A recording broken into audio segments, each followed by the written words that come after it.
Nous reprenons le feuilleton des maisons astrologiques. Je suis persuadé, en lisant différents textes, que nous sommes en face d'un système à 8 secteurs. Et chacun de ces 8 secteurs se divise lui-même en 4 groupes.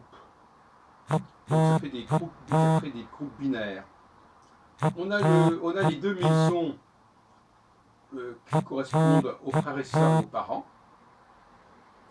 le noyau familial. La maison du mariage et des enfants. Ensuite, on a la maison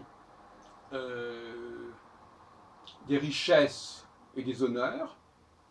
Et on a les maisons des maladies et de la mort. Voilà à mon avis, parce que moi j'ai l'habitude de classer les documents. J'ai fait le même travail avec Nostradamus. On a des documents, on a des séries, on doit les classer dans un ordre logique. Et cet ordre logique, normalement, doit retrouver et retrouve en réalité l'ordre originel.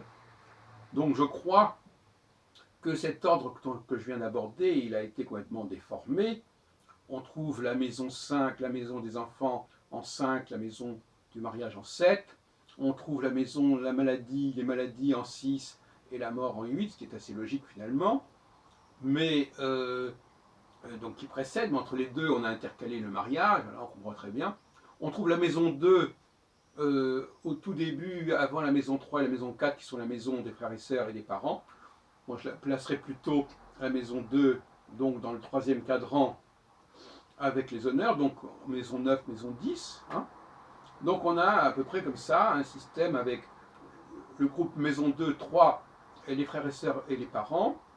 Le groupe, on pourrait dire 5, 6, qui serait le mariage et les enfants. Le groupe 9, 10, qui serait les honneurs et les richesses. Maison 9, 10, bon. Et puis le groupe 11, 12, qui serait la maladie et la mort. Voilà. Voilà comment je reconstitue le système et voilà comment je recommande aux astrologues de procéder, étant entendu, bien entendu, qu'il ne faut pas séparer ces deux maisons qui ne font qu'exprimer une tonalité générale. Quand on me dit on passe d'une maison à une autre, en tout cas, il y a 4 groupes de maisons, et il n'y en a pas 8, et chaque groupe de maisons est subdivisé en 2. On fait un 8, et je rappelle que la mort est la maison 8, justement, et c'est la 8e maison. Donc, il y a eu ensuite une volonté de passer à 12 maisons qui a créé des perturbations, comme le fait de vouloir passer au-delà de Saturne a créé des perturbations au niveau des significations des planètes au-delà de Saturne, etc. etc.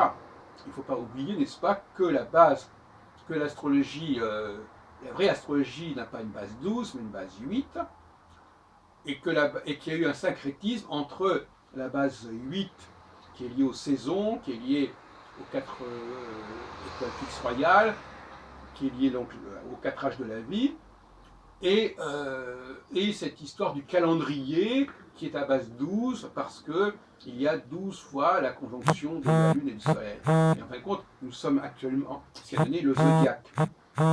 Et ce qui a donné aussi par la suite l'influence du zodiaque sur les maisons, qui sont passées de 8 à 12, et l'influence du zodiaque sur les planètes, où on a voulu rajouter des planètes, et beaucoup d'astrologues, dans les années 60 et encore aujourd'hui, pensent qu'il doit y avoir 12 planètes pour correspondre aux 12 signes zodiacaux. Donc là, il y a une zodiacalisation de l'astrologie qui a été extrêmement perturbatrice pour l'astrologie. Voilà ce que je pense.